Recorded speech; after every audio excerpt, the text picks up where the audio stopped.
सबसे पहले सरबजीत सिंह जी आपके पास आ रहा हूं, क्योंकि ग्रेटर नोएडा की जो हालात हैं, जो तस्वीरें हैं, वो तो आप ही बता पाएंगे ज़्यादा बेहतर, क्योंकि नोएडा की जो स्थितियां वो तो हमारे सामने हैं और हम लगातार आपको दिखा भी रहे थे कि किस तरह से इसे एक तरीके से खुली गुंडागर्दी कहेंगे।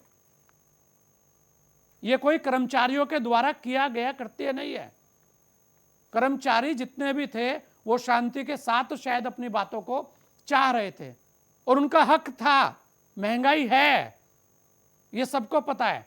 और जब माननीय मुख्यमंत्री जी ने कह दिया था कि उस पर सख्ती से विचार होगा, उसके बाद भी ये सब चीजें नोएडा जैसी जगह हुई है, तो सवाल तो बनते हैं। सरबजीत जी, क्या लगता है आपको कि ये क्या है? आखिर नोएडा में इस तरीके की घटना का मतलब क्या है?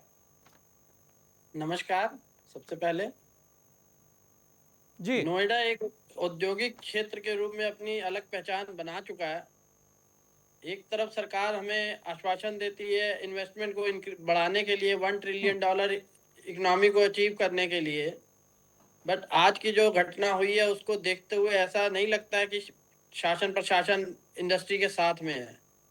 हमें ऐसे वीडियो क्लिपिंग भी उपलब्ध हुए हैं जिसमें कंपनी के अंदर घुस के उसके मालिकों से मारपीट भी की गई है चलती हुई यूनिट के अंदर।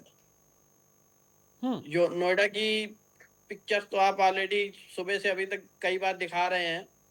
नोएडा एक इंडस्ट्रियल हब के रूप में है। इसके पीछे जो श्रमिक हैं कंपनी में काम करने वाले, उनका मुझे नहीं लगता, हमें लोगों को नहीं ऐसा प्रतीत होता है कि उनमें से कोई इन्वॉल्व है। ये सब कॉन्ट्रैक्ट की लेबर या अराजक तत्व जो बाहरी बीच में उनके साथ मिलके ये उपद्रव कर रहे हैं। मतलब आज आपको की लगता है कि परिस्थिति ये बहुत ही ये बाहरी तत्व जरूर इसके अंदर घुसे हैं, जिस तरीके की आज तस्वीरें नजर आ रही है। बहुत सारी आप तस्वीरें इसकी हमने भी जाहिर की है। इसकी जांच होने दो। ये तो अपने आप ही दूध का दूध पानी का पानी हो जाएगा कि कितना इसमें बाहरी तत्व मौजूद है। इंडस्ट्री के अंदर काम करने वाला वर्कर, जो इंडस्ट्री तो हम लोग चलाते हैं बट वर्कर का भी परिवार उसी से चलता है। वर्कर कोई ऐसा नहीं चाहता कि उसकी कंपनी में तोड़ फोड़ हो।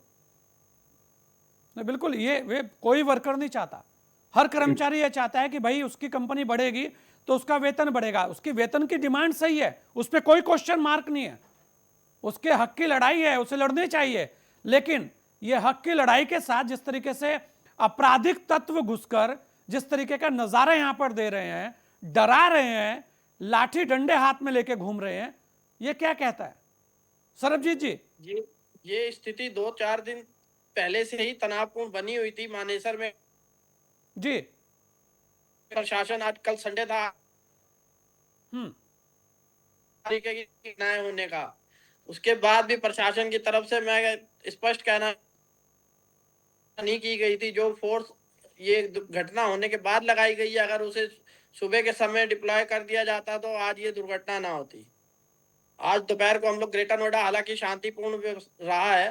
हम्म आज दोपहर को हम लोग खुद, हमारा दो साथी हमारी टीम के साथ में, हम लोगों ने ग्रेटर नोएडा में पुलिस के साथ पूरे क्षेत्र का भ्रमण किया स्थिति को जानने के लिए। और यहाँ तक कि कुछ चौराहे वगैरह पे हम लोगों ने जो अपनी शॉप वगैरह लगाए होते हैं उनको इंस्ट्रक्शन दिया है कि अगर किसी के साथ कहीं भी कोई गैदरिंग होती है, कोई छोटी जमावाड़ा शुरू होता है, तो अपने नंबर भी शेयर किए ताकि हमें सूचित करें, ताकि हम उसी चिंगारी को अगर आग बनने से पहले रोकने का प्रयास किया जाए तो वो सबसे बड़ा आपको लगता है सफल जिला प्रयास होगा। प्रशासन फेल रहा है इसमें?